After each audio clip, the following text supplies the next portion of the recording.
Hello students, हमने पढ़ा अभी तक साइकोलॉजी के बारे में कि साइकोलॉजी जो है वो बिहेवियर की साइंस है और इंडिविजुअल के एक्सपीरियंस की साइंस है। तो बीइंग अ साइंस इसके अपनी स्पेशल टूल्स होते हैं, मेथड्स होते हैं ताकि हम डाटा को कलेक्ट कर सकें और फैक्ट्स को इकट्ठा कर सकें। अब मेथड जो हैं वो हमारी efficiency, efforts, energy, time in सबको सेव करते हैं। मेथड्स अपने आप में ग्रेट चेंज लेके आते हैं और मेथड डिपेंड करते हैं सोसाइटी की नीड पर। जैसी सोसाइटी होगी उसी तरीके के मेथड्स होंगे। अब जैसे इसका एग्जांपल हम ले सकते हैं कि पहले इंट्रोस्पेक्शन लिया करते थे मेथड। इंट्रोस्पेक्शन क्या होता है, उसको हम बोलते हैं अपने आप को जानना या अंतर्मुखी ऑब्जर्वेशन कहते थे इसको, सब्जेक्टिव ऑब्जर्वेशन कह सकते हैं, मतलब अपने अंदर को जानना, दैट इज़ इंट्रोस्पेक्शन। तो अब उस टाइम पे पहले पुराने टाइम में आपने सुना होगा ना कि मनन करते थे स्टूडेंट्स, मतलब गुरु जो हैं वो बताते थे, जो हमारा एंशियंट टाइम था उसमें गुरु जो हैं वो इस पर ध्यान देते थे कि बच्चा जो है वो सेल्फ डिसिप्लिन्ड हो, खुद को जाने, उसे खुद पता हो कि मैं ये गलती कर रहा हूँ। लेकिन धीरे धीरे जैसे जैसे ट्रेंड चेंज हुआ, साइंटिफिक आउटलुक की वजह से मेथड भी साइंटिफिक होने लग गए। तो हम मेथड्स के बारे में आज के चैप्टर में जानेंगे। अब ऑक्सफोर्ड डिक्शनरी में भी लिखा है, method is a way of doing something, system of procedures, orderliness, conscious regularity etcetera. तो अगर हम साइकोलॉजी के मेथड की लिस्ट भी देखें तो ऑब्जर्वेशन के जो मेथड हैं उसमें आते हैं सब्जेक्टिव ऑब्जर्वेशन, जैसे मैंने इंट्रोस्पेक्शन अभी बताया आपको। ऑब्जेक्टिव ऑब्जर्वेशन होती है, एक्सपेरिमेंटल मेथड होते हैं, उसके अलावा एक्सपोजिशन के भी हैं। उसमें आते हैं psycho analytic method, case history, development method है, कंपैरेटिव मेथड है। इसके अलावा जो हैं काफ़ी टेक्निक्स और टेस्ट भी होते हैं, जैसे क्वेश्चनियर है, इंटरव्यू है, चेकलिस्ट हो गया, साइकोलॉजिकल टेस्ट हो गई, एनेक्डोटल रिकॉर्ड्स हो गए, सोशियोमेट्रिक हो गया। ये सारी चीज़ें जो हैं हम थोड़ा थोड़ा पढ़ेंगे इसके बारे में। तो अब हम बात करते हैं सबसे पहले इंट्रोस्पेक्शन के बारे में। अब इंट्रोस्पेक्शन जो है वो 2 वर्ड से बना है। इंट्रो का मतलब होता है विद इन और स्पेक्शन का मतलब होता है लुकिंग। मीन्स लुकिंग इनवर्ड, यानी अपने अंदर झांकना। तो इस तरीके से जो हमारा इंट्रोस्पेक्शन है वो एक्चुअली क्या है, वो है कि हमारी खुद की जो कॉन्शियसनेस है उसी का ही ऑब्जर्वेशन करना। हम अपने आप को जानते हैं इसके अंदर, यानी सेल्फ ऑब्जर्वेशन आप कह सकते हो। ठीक है, अब बात आती है एडवांटेजेस की। इंट्रोस्पेक्शन की एडवांटेजेस क्या क्या हैं? तो ये सिंपल और इकोनॉमिक होती है। तो सिंपल और इकोनॉमिक होने की वजह से देखो, लैब की इसमें ज़रूरत नहीं होती क्योंकि खुद को जानना है। तो आप खुद को कैसे जानते हो? अपने अंदर झांक के। अपने अंदर कैसे? आप रोज़ की कई साइकोलॉजिस्ट, टीचर्स या आपके गुरुजी हैं, वो सब ये बताते हैं ना कि आप पूरे दिन का ऑब्ज़र्व करो अपने आप को, आपने क्या गलत किया, क्या ठीक किया। तो इस तरह की बातें आपके सामने आती हैं। तो वही चीज़ है कि आपको, यहाँ पर हम बात कर रहे हैं एजुकेशनल साइकोलॉजी की, तो टीचर जो है वो ये जानता है अपने आप को कि मैंने जो पढ़ाया, क्या मैंने सही पढ़ाया, मेरा मेथड ठीक था। और ऐसे ही स्टूडेंट चेक करता है कि मेरा जो क्लासरूम का जो बिहेव था या मैंने जो लर्निंग की, क्या मैंने सही की तो कैसे की। तो ये सारी चीज़ें आती हैं। तो बहुत इकोनॉमिकल होती है, बहुत सिंपल होती है, किसी भी तरीके का आप ये अप्रेटिस की ज़रूरत नहीं होती है। ठीक है ना। तो दूसरा हम लेते हैं मेंटल प्रोसेसेस। अब इस मेथड से हम जितनी मेंटल हमारी प्रोसेसेस हैं उनको जान सकते हैं, उनको ऑब्ज़र्व कर सकते हैं, जिनको हम डिस्क्लोज़ नहीं कर सकते। इसमें सेक्स एक्सपीरियंसेस वगैरह ये सभी आ जाते हैं। उसके अलावा है टाइम एंड प्लेस। इसकी 9 बार है क्योंकि इसमें टाइम और प्लेस मतलब किसी भी जगह पे, क्योंकि इसमें आपकी अपनी लेबोरेटरी जो है वो है माइंड आपका। तो जो आपका माइंड है वो किस तरीके से, आप किसी टाइम पे भी, किसी भी सिचुएशन पर, किसी भी जगह पे आप अपने आप को ऑब्ज़र्व कर सकते हो। ठीक है। अच्छा, नेक्स्ट है इम्प्रूवमेंट इन पर्सनैलिटी। अब अगर आपको अपनी पर्सनैलिटी के अंदर इम्प्रूवमेंट लाना है तो उसके लिए ज़रूरी है ना कि आप अपने आप को चेक करो, अपने आप को ऑब्ज़र्व करो कि मैं जो है वो किस तरीके से काम करता हूँ, या लोग मुझे पसंद क्यों नहीं करते, या लोग मुझे पसंद क्यों करते हैं। दोनों ही चीज़ें आती हैं ना, तो वैसे वैसे उसी हिसाब से आप अपनी पर्सनैलिटी के अंदर चेंज लेके आते हो। उसके अलावा है टाइम ऑनर्ड मेथड, क्योंकि सबसे पुरानी एंशंट मेथड है ये वाला, और सबसे मेन चीज़ है कि नेचुरल साइंसेस के अंदर इस मेथड का यूज़ ही नहीं होता है। तो ये बहुत इम्पोर्टेंट आज के टाइम में, जब बहुत ज़्यादा डिप्रेशन में जा रहे हैं बच्चे, उनको समझ नहीं आ रहा कि हमको क्या करना चाहिए, कई बार पेरेंट्स बहुत प्रेशराइज़ करते हैं जो बच्चा नहीं करना चाहता, तो ऐसी ऐसी चीज़ें आती हैं। तो इसके लिए इंट्रोस्पेक्शन बहुत अच्छा मेथड है अपने आप को ऑब्ज़र्व करने का। उसके अलावा है माइंड अंडर इंटॉक्सिकेंस।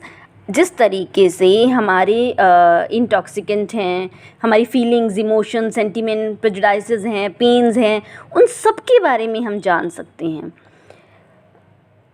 तो आप मतलब बहुत सारा आप ऐसे ले सकते हो कि सामने वाले जो हैं मुझे किस तरीके से मेरा बिहेव कर रहे हैं। या इसका एक और एग्जांपल ले सकते हैं कि अगर हमने नया शू डाला है और हमको दर्द हो रहा है, तो क्या सामने वाला वो चीज़ बता पाएगा? नहीं बता पाएगा ना। उसे कौन बताएगा? हम ही, कि अरे मुझे यहाँ पर दर्द हो रहा है, ये शू जो न्यू है ये मुझे यहाँ पर लग रहा है, दर्द हो रहा है मुझे यहाँ पर। तो वो हम ही बता सकते हैं, कोई और नहीं बता सकता। तो इसीलिए सेल्फ ऑब्जर्वेशन, आपको खुद को पता, आप ऑब्जर्व करोगे तभी तो आपको पता चलेगा ना कि हाँ मुझे कहाँ पर एक्चुअली एग्जैक्ट। या जो डेंटिस्ट होते हैं वो आपसे पूछते हैं कौन से दांत में दर्द है आपको, तो आप एग्जैक्ट कि अरे ये वाला दांत है, आप हाथ लगाकर उस कोई मोलर या प्रीमोलर कहीं पर भी आप अपना हाथ रखते हो कि ये वाला दांत है जो मुझे बहुत प्रत्येक हो रहा है वहाँ पर। तो इस तरीके से आप अपनी चीज़ों की, अपनी जो आपकी सिचुएशंस हैं उसके बारे में आप एनालाइज कर सकते हो। उसके अलावा है पार्ट ऑफ एक्सपेरिमेंटल रिपोर्ट। ये बहुत इम्पॉर्टेंट पार्ट है, क्योंकि जब आप एक्सपेरिमेंटल रिपोर्ट लिखते हो तो उसके अंदर आप इंट्रोस्पेक्शन ज़रूर ऐड करते हो, क्योंकि बहुत सारी ऐसी चीज़ें हैं जो कि हम दूसरों को नहीं बता पाते। लेकिन आपको पता है ना, काफ़ी जने डायरी लिखते हैं अपनी, क्योंकि बहुत सारी चीज़ें किसी को बता नहीं सकती। कोई ऐसा फ्रेंड कि अरे फ्रेंड भी किसी को बता देगा, तो कोई छुप के डायरी लिखता है, कोई अपने इमोशंस जो हैं वो खुशी से भी लिखते हैं। ऐसा नहीं है कि हमेशा कोई प्रॉब्लम होती है तो ही हम लिखते हैं, जब बहुत खुश होते हैं तब भी हम चाहते हैं कि हम एक्सप्लेन नहीं कर पा रहे किसी को, तो उसे लिख लिया जाता है। तो ये सारी चीज़ें आती हैं। उसके अलावा जैसे मैंने अभी टीचिंग की बात भी की थी, इम्प्रूवमेंट इन टीचिंग, तो टीचर जो है वो नए जितने भी मेथड्स हैं उनका यूज़ करके अपने आप को सजेस्ट करा सकता है कि मेरा कौन सा मेथड स्टूडेंट्स को सबसे ज़्यादा पसंद है। तो इस तरीके से वो अपनी टीचिंग को इम्प्रूव कर सकता है। अब आ जाती हैं डीमेरिट्स इंट्रोस्पेक्शन की। अब सब्जेक्टिव है, सब्जेक्टिव मीन्स कि अपने आप को आपने जानना है, आपका पर्सनल है, प्राइवेट है, आप किसी के साथ शेयर नहीं कर सकते, क्योंकि ऑब्जेक्टिव और प्रिसाइज तो है नहीं, है वेरीफाई आप कर नहीं सकते हो, अनसाइंटिफिक है, तो इसीलिए हम इसे लॉजिकली तो यूज़ नहीं कर सकते ना। तो नेक्स्ट है the observer and the subject are the same. अब क्या है, आप खुद ही ऑब्जर्वर हो और आप सब्जेक्ट भी आप हो, क्योंकि दो ही चीज़ें चाहिए होती है ना जब आप किसी को चेक करते हो। एक जो जानने वाला होता है, एक जिसको आपने जानना है। तो 2 पार्ट्स में, आप माइंड को भी 2 पार्ट्स में डिवाइड करते हो, लेकिन एक्चुअली तो एक्टिवली तो आप माइंड को 2 पार्ट्स में डिवाइड नहीं कर सकते ना। तो इस वजह से ये भी प्रॉब्लम है। इसमें विलियम जेम्स ने वर्ड्स भी कहे हैं। विलियम जेम्स कहते हैं it is trying to see the darkness by switching on light, कि सच में कि आप लाइट जला के कहो कि मैंने अंधेरा देखना है तो नहीं देख सकते ना, अंधेरा तो अंधेरे में ही देखोगे। ठीक है, तो नॉट ऑफ यूनिवर्सल एप्लीकेशन। अब ये यूनिवर्सल अप्लाई होती नहीं है, क्योंकि इसे हम चिल्ड्रन पे ट्राई नहीं कर सकती। अब नॉर्मल पीपल हैं, सेवेजेस हैं, लिटरेट हैं, एनिमल्स हैं, इन पर यह हम अप्लाई नहीं कर पाते हैं, क्योंकि वो अपने आप को एनालाइज नहीं कर पाते ना। क्योंकि अब छोटा बच्चा है, वो अपने आप को कैसे ऑब्जर्व करेगा? उसको 1 मिनट के अंदर उसको खाने का ध्यान है, 1 मिनट के अंदर उसको, आप देखोगे कि छोटे बच्चे को आप कभी भी ऑब्जर्व करो ना, वो कहेगा कि आज मैं साइंटिस्ट बनूंगा, आज मैं पायलट बनूंगा, आज मैंने ये बनना है, आज मैंने वो बनना है। तो आप उसे एनालाइज नहीं कर सकते, उसके रोज़ के इमोशंस चेंज हो रही हैं। उसके अलावा सबकॉन्शियस माइंड और अनकॉन्शियस माइंड पे भी हम इसे अप्लाई नहीं कर सकते हैं। उसके अलावा आप आ जाइए बर्थ एंड डेथ एक्सपीरियंसेस, तो इनका भी आप ऑब्जर्वेशन आसान नहीं है, डेथ का, बर्थ का। मेंटल एक्सपीरियंसेस हैं, बहुत जल्दी चेंज आते हैं, क्योंकि जैसे जैसे हमारे एक्सपीरियंस आते जाएंगे वैसे वैसे हमारे एक्सपीरियंस चेंज होते रहते हैं। हमारी खुद की रूल्स रेगुलेशन हम चेंज करते हैं कि पहले ऐसा था, नहीं अब ऐसा हो गया, तो ये भी हम ले सकते हैं। दूसरा रिट्रोस्पेक्शन है कि जब हम इंट्रोस्पेक्शन करते हैं तो हम मेमोरी पावर का यूज़ करते हैं, मेमोरी पावर का यूज़ करेंगे तो उसको रिट्रोस्पेक्शन बोलते हैं। और रिट्रोस्पेक्शन क्या होता है, एक्चुअल में रियलिटी में हम अपने पास्ट को देख रहे होते हैं इसके अंदर कि हमने कैसा किया, ठीक है ना। तो मतलब बैक में जा रहे हैं हम, प्रेजेंट की बात नहीं कर रहे। तो अगर हम इसको कंक्लूड करते हैं तो वैसे देखा जाए ठीक है, इंट्रोस्पेक्शन की स्टडी में बहुत सारी मुश्किलें आती हैं, लेकिन फिर भी बहुत इजी है और इकोनॉमिक भी बहुत है। तो सबसे मेन चीज़ है कि कुछ चीज़ों के लिए तो आपकी ऑब्जेक्टिव ऑब्जर्वेशन अच्छी रहती है, कुछ के लिए सब्जेक्टिव अच्छी रहती है, तो दोनों ही इम्पॉर्टेंट हैं।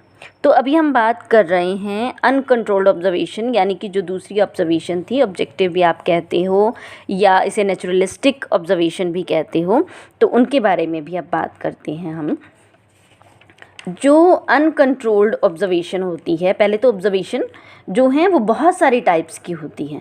ऑब्जर्वेशन आप ये मानकर चलिए कि रूसो जो हैं वो लिखते हैं, watch nature long and observe your people carefully before you से अ वर्ड टू हिम, कि आप किसी को कुछ भी बोलते हो तो पहले आप चेक करो बहुत ध्यान से कि सामने वाला, मतलब उस आपका एक रिएक्शन पर सामने वाले का, आप किसी भी तरीके का स्टिमुलस देते हो बच्चे को तो उसका क्या रिएक्शन आएगा उसकी हम बात करते हैं।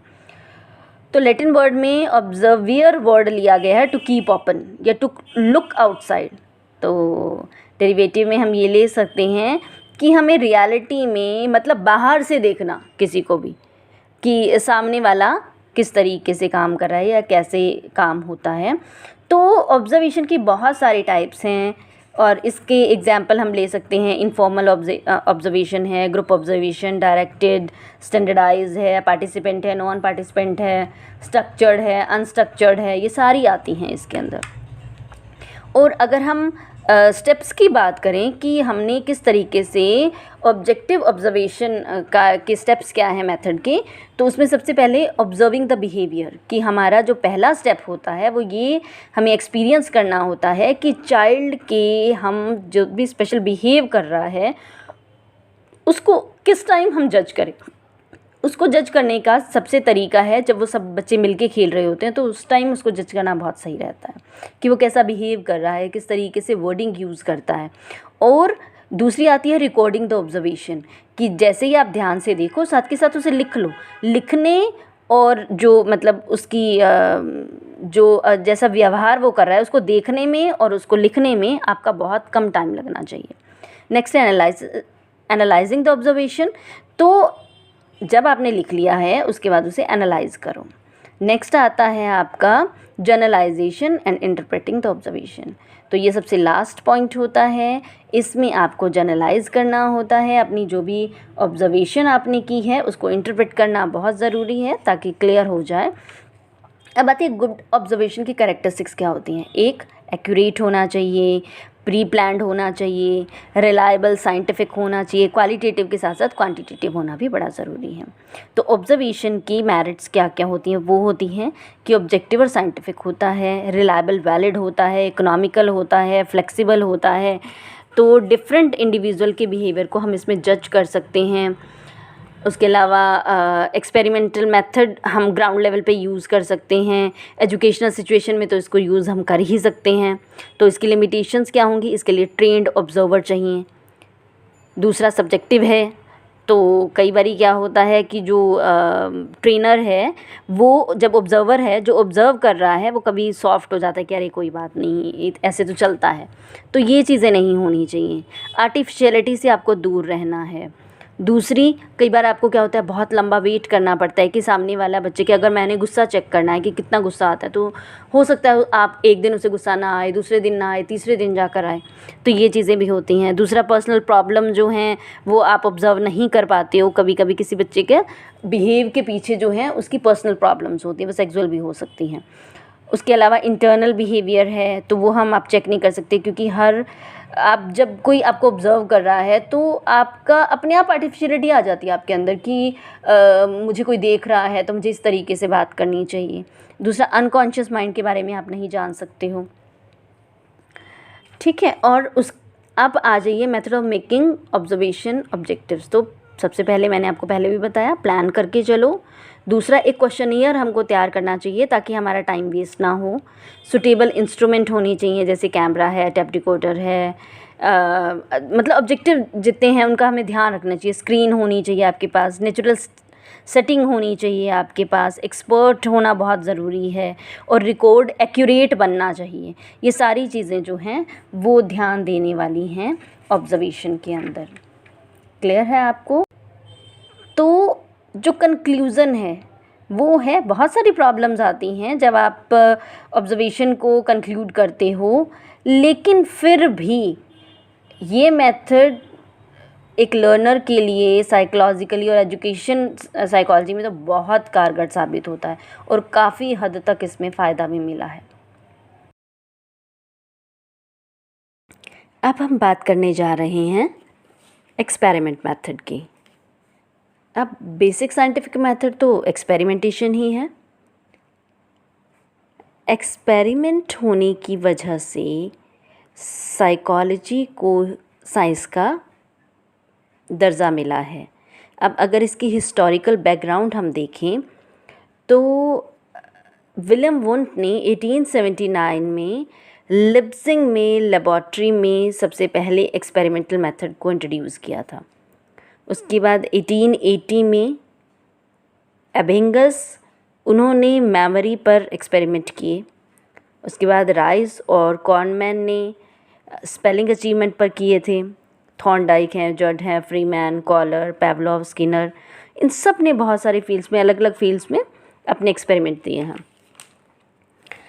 अब बात आती है इसके बारे में समझने की कि एक्सपेरिमेंट का जो मीनिंग है वो कहाँ से लिया गया है। वो लैटिन वर्ड एक्सपेरिमेंटम से लिया गया है, जिसका मतलब क्या होता है, ट्रायल या टेस्ट। तो एक्सपेरिमेंट में हम क्या करते हैं, ट्राई करते हैं या put out to the test. कोई मटेरियल है, क्या कैरेक्टरिस्टिक्स हैं, उनके बारे में जानते हैं हम लोग। तो अगर हम 2-3 एक्सपर्ट्स के व्यूज़ भी जान सकते हैं, जैसे जॉर्डस के व्यू क्या कहते हैं, an experiment is a method of testing hypothesis. F.S. चैपिन्स क्या कहते हैं, an experiment is an observation under controlled conditions. एक मुझे आइजेंक की अभी व्यूज़ याद आ रहे हैं, an experiment is the planned manipulation of variables, the independent और experimental variables is affected under predetermined conditions during the experiment। तो इस तरीके से जितने भी, अब बात आती है कि जब हम इस मेथड का यूज़ करते हैं तो हम पूरे साइंटिफिक तरीके से ही यूज़ करते हैं। अब साइंटिफिक तरीके से यूज़ करेंगे तो इनकी रिक्वायरमेंट्स भी होंगी। तो वो रिक्वायरमेंट्स क्या क्या हैं, वो हैं साइकोलॉजिकल लेबॉर्ट्री की, जो लेबॉर्ट्री है वो साइकोलॉजी, एक हमें लैब चाहिए।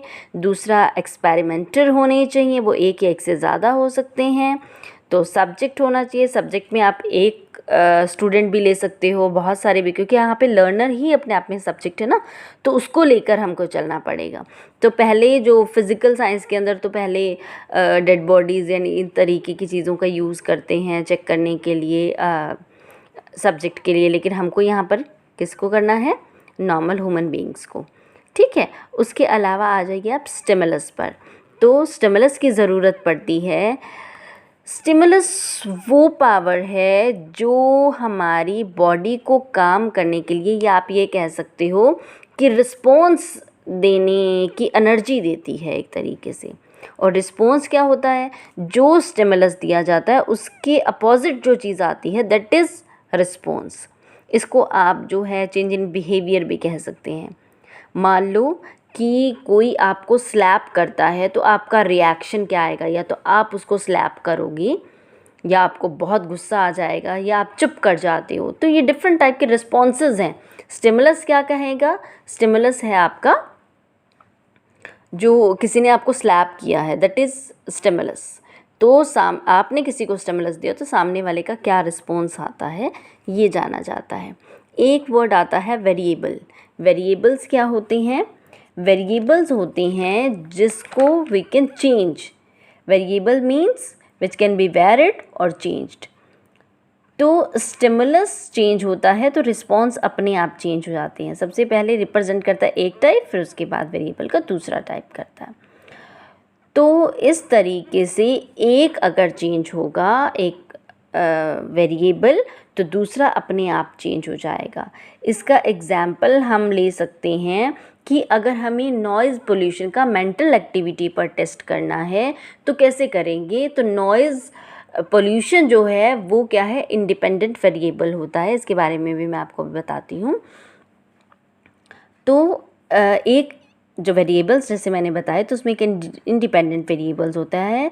तो जो नॉइज़ का जो मैंने एग्जांपल लिया ये इंडिपेंडेंट वेरिएबल होगा, और डिपेंडेंट कौन सा होगा, मेंटल एक्टिविटी, क्योंकि हम जब नॉइज़ को कम ज़्यादा करके देखेंगे तो मेंटल एक्टिविटीज़ अपने आप चेंज होंगी। तो इस तरीके से ये कौन से हो गए, डिपेंडेंट वेरिएबल्स। ठीक है, अच्छा, और इन्वायरमेंट वेरिएबल्स होती हैं। तो ये बहुत कॉमन टाइप है साइकोलॉजिस्ट के लिए। ठीक है, और नॉइज़ जो है वो वैसे भी एक एनवायरनमेंट कंडीशन में होती है, तो इसको भी हम ले सकते हैं। ठीक है, अच्छा, और उसके अलावा स्टिमुलस वेरिएशन में स्टिमुलस वेरिएबल में हम और क्या क्या चीज़ें ले सकते हैं, इंडिपेंडेंट वेरिएबल में हम क्या चीज़ ले सकते हैं। तो इन्वायरमेंटल वेरिएबल हैं, इंस्ट्रक्शन वेरिएबल हैं, टास्क वेरिएबल हो गए, सब्जेक्ट वेरिएबल हो गए। अब इसमें क्या क्या आते हैं, इन्वायरमेंट वेरिएबल के अंदर जैसे मैंने आपको अभी एग्जांपल नॉइज़ का दिया है। इंस्ट्रक्शन वेरिएबल में टीचर जो है वो अपने सब्जेक्ट को, सब्जेक्ट मीन्स स्टूडेंट को किस तरीके के इंस्ट्रक्शन देते हैं उस पर बात की जाती है, और सामने वाले का क्या रिस्पॉन्स आता है। मान लो अगर हम एक नया टाइप करने वाला स्टूडेंट है, उसको हम कहें कि तुमने बिल्कुल ठीक एक्यूरेट टाइप करना है, तो वो स्टूडेंट जो कि ऑलरेडी अच्छा टाइपिस्ट है उसको हमने कह दिया कि तुम तेज़ टाइप करो। तो दोनों के अंदर अलग अलग तरह के इंस्ट्रक्शन है, तो अलग अलग तरह के हमें रिजल्ट्स मिलेंगे। इसी तरीके से टास्क वेरिएबल्स भी होते हैं। इसके अंदर आ सकते हैं जैसे कि आपको कोई काम दिया गया तो आपका इंटरेस्ट कितना है। चीज़ें आपके पास वेरिएबल्स दोनों तरीके के हैं। रिज़ल्ट आपका अच्छा आता है या नहीं आता है वो सिर्फ डिपेंड करता है आपके पढ़ाने की मेथड पर नहीं, वो डिपेंड करता है काम कितना मुश्किल था, कितना टाइम लगा है, सिमिलैरिटी कितनी थी, कितना इंटरेस्ट था, उसके अकॉर्डिंग भी ये भी टास्क वेरिएबल्स होते हैं जिनसे डिफरेंस आता है रिज़ल्ट के अंदर। सब्जेक्ट वेरिएबल्स होते हैं। सब्जेक्ट वेरिएबल के अंदर हम क्या लगते थे, जैसे स्टूडेंट है तो स्टूडेंट की एज ले ली, मेल फीमेल है या उसकी मेमोरी पावर कैसी है, थकता है या नहीं थकता है, कौन सी कास्ट से बिलोंग करता है, पुअर फैमिली से है, या किस तरीके से स्टूडेंट की डिफरेंट एस्पेक्ट के जो भी फील्ड्स हैं उन सबको इसके अंदर लिया जाता है सब्जेक्ट वेरिएबल्स में। ठीक है, नेक्स्ट आप आ जाइए ऑर्गेनिज्म वेरिएबल्स। तो इसमें क्या क्या चीज़ें आती हैं, इसमें आती है हैबिट स्ट्रेंथ, ड्राइव हो गई, ड्राइव में जैसे बुक वगैरह ले सकते हो, इंसेंटिव, रिवार्ड्स हो गए, पनिशमेंट हो गई। ठीक है, इनहिबिशन होती है। इनहिबिशन क्या, प्रतिरोध क्षमता। वो क्या होती है कि मान लो आप बहुत थके हुए हो तो आप काम नहीं कर सकते हो जल्दी से, तो मतलब आप चाहते हो काम करना लेकिन थकने की वजह से आप काम नहीं कर पाते हो, तो ये इसके अंदर आएगा। इंडिविजुअल डिफरेंसेस, हर एज के बच्चों का काम करने का तरीका अलग होता है, उनके एटीट्यूड, एप्टीट्यूड सब अलग होते हैं, और फिज़िकल डिफरेंस तो है ही है। तो इस तरीके से इंडिविजुअल डिफरेंसेस की वजह से भी बहुत सारा लर्निंग में के रिज़ल्ट में चेंज आता है। अब हम बात कर रहे थे डिपेंडेंट वेरिएबल की, जो मैंने अभी भी आपको बताया भी कि ये हम इसका एग्जाम्पल जो है मेंटल एक्टिविटी ले सकते हैं। उसके अलावा और क्या हो सकते हैं, जैसे एक्यूरेसी है, एक्यूरेसी होनी चाहिए, स्पीड होनी चाहिए, कितने टाइम पर आप स्टिमुलस दे रहे हो और उसको कितना टाइम लग रहा है रिस्पॉन्स आने में, तो ये सारी चीज़ें देखी जाती है। दूसरा, प्रोबेबिलिटी और फ्रिक्वेंसी भी हम लेते हैं, या रिस्पॉन्स की स्ट्रेंथ क्या है ये लेकर चलते हैं, तो ये सारी चीज़ें इसमें आती हैं। रिस्पॉन्स लेटेंसी भी आती है इसके अंदर। वैसे वुडवर्थ और स्कॉल्सबर्ग ने SOR का फॉर्मूला भी दिया था, स्टिमुलस और फिर रिस्पॉन्स, ठीक है। अच्छा, और एक्सपेरिमेंट की टाइप्स की हम बात करते हैं तो वो कौन कौन से होते हैं, वो जैसे डेमोन्स्ट्रेशन एक्सपेरिमेंट है, ग्रुप एक्सपेरिमेंट है, इंडिविजुअल एक्सपेरिमेंट है। अब जो डेमोन्स्ट्रेशन एक्सपेरिमेंट होता है उसमें टीचर ही एक्सपेरिमेंटर होता है और वो 1 या 2 स्टूडेंट पर ही अपना एक्सपेरिमेंट करता है और वो किसी एक पर्टिकुलर एम के अकॉर्डिंग जो है उनके पास लेके आते हैं, फिर टीचर ऑब्जर्व करता है उसको, उसका रिकॉर्ड रखता है। और ग्रुप एक्सपेरिमेंट में वो पूरी क्लास भी ले सकता है टीचर, और जैसा टीचर कहेगा उसी के इंस्ट्रक्शन के अकॉर्डिंग सारे बच्चे काम करते हैं। इंडिविजुअल एक्सपेरिमेंट में क्या आता है, उसमें जो स्टूडेंट है वो जोड़ों में काम करते हैं। 2 स्टूडेंट इकट्ठे हो गए तो एक दूसरे का एक्सपेरिमेंटर बनता है, दूसरा दूसरे का सब्जेक्ट बनता है। तो एक दूसरे के लिए एक बार पहला सब्जेक्ट बनेगा, फिर दूसरा स्टूडेंट सब्जेक्ट बनेगा। तो इस तरीके से वो एक दूसरे के डाटास को कलेक्ट करते हैं। अब आ जाइए एम्स ऑफ एक्सपेरिमेंट मेथड। अब एम्स क्या होते हैं एक्सपेरिमेंट मेथड के? To study cause and effect relationship, to study or establish law of behavior with the help of which we can understand, predict or control behavior, to study change in internal organisms, description and measurement of phenomenon, to increase the knowledge of psychological facts. अब बात करते हैं हम advantages की। तो जो experiment method है बहुत रिलायबल होता है, वैलिड होता है, ऑब्जेक्टिव होता है, साइंटिफिक होता है। उसके अलावा यूनिवर्सैलिटी है, क्यों? क्योंकि हम यहाँ पर कहीं पर भी हम ह्यूमन बींग्स पर इसकी स्टडी कर सकते हैं।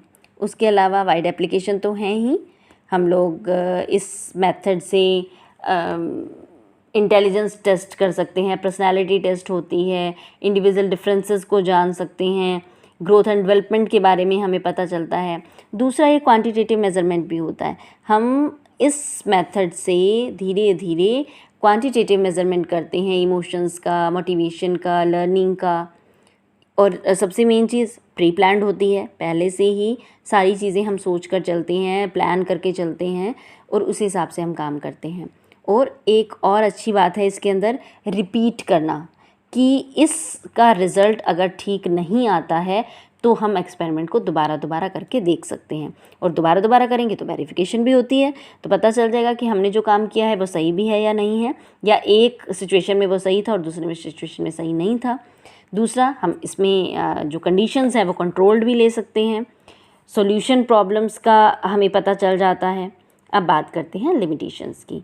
तो बहुत लेंथी है, बहुत लंबा टाइम लगता है, स्ट्रेंथ बड़ी लगती है, टाइम लगता है, कॉस्टली तो है ही क्योंकि हम लोगों को इसमें लैब्स की ज़रूरत पड़ती है, टूल्स चाहिए, ठीक है। और कंट्रोल करना वेरिएबल को कई बार बहुत मुश्किल हो जाता है। अब जैसे हेरिडिटी है, उसको हम ले ही नहीं सकते इसके अंदर।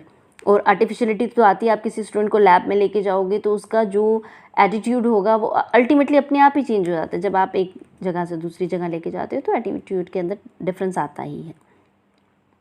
उसके अलावा है कंडीशन को क्रिएट करना बड़ा मुश्किल हो जाता है। मान लो आपको लॉयन के सामने रहते हुए बच्चे का डर देखना है, तो आप लॉयन को तो नहीं लेके आ सकते ना लैब के अंदर।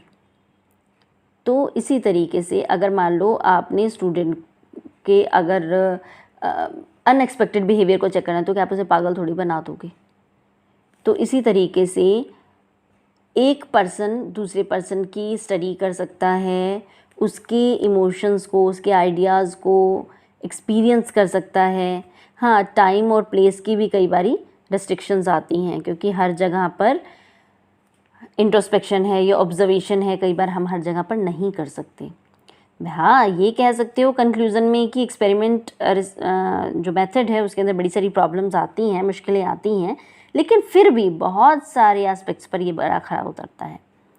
तो टीचर तो कहते भी हैं experimental introspection is the best psychological method.